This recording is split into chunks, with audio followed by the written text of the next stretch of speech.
So people keep asking me, Sean, if you had $10,000 to spend on the best JL audio system, what would you choose? All right, let me show you exactly how I'd spend it. All right, guys, so this is the first of a series of videos I'm doing for the best sound systems for $10,000 in each of the brands that we carry in here. First is JL Audio. First up is our head unit. And I'm always gonna go with an Alpine head unit just because for me personally, I've always loved Alpine.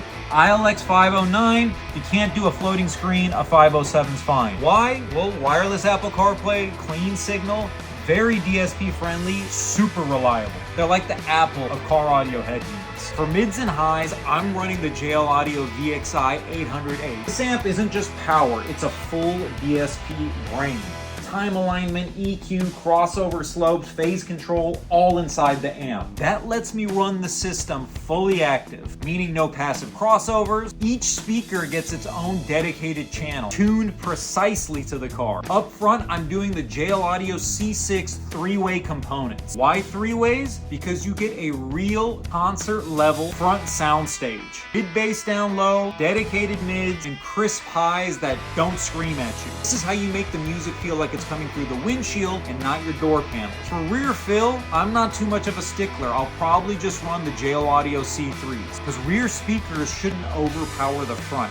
They should support it. Now, of course, every door gets sound treatment. Dynamat, fast range, no question. This does three things: stronger mid-bass, less distortion, and more speaker output into the cabin instead of rattling the door panel. This is how you make expensive speakers actually sound expensive. For bass, I've got two killer options. Either I'm going with the single 12-inch JL Audio W7 in the high output box, which has been one of my favorites for a long time, and I'll pair that up with an RD1001, or I'll do two 10-inch JL Audio W7s with a custom box with an RD1001 going to each one. Either way, this hits hard, stays clean, and doesn't fall apart when you turn it up. Then, and this part matters, I have high-tech car audio do a full RTA tune, with the installation, of course. No guessing, no earballing, measured, dialed in, and optimized specifically for your vehicle. This is where good systems become great. And then for electrical, I'm not cutting corners. Stinger, zero-gauge OFC wiring throughout, excellent braided and shielded RCA cable, paired with an excess power battery. Stable voltage equals cleaner sound, more output,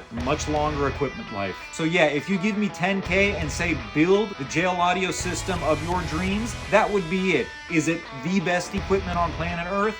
No, but it is some of the best. It's going to sound better than most anything you've heard. Now keep in mind, vehicle mounting location and enclosure options can change things slightly, but the core formula stays the same. If you want things done right, links are down below, and yes, we ship nationwide. All right, guys, stay tuned for the next series where we're going to talk about the best 10K kicker build that I would personally do.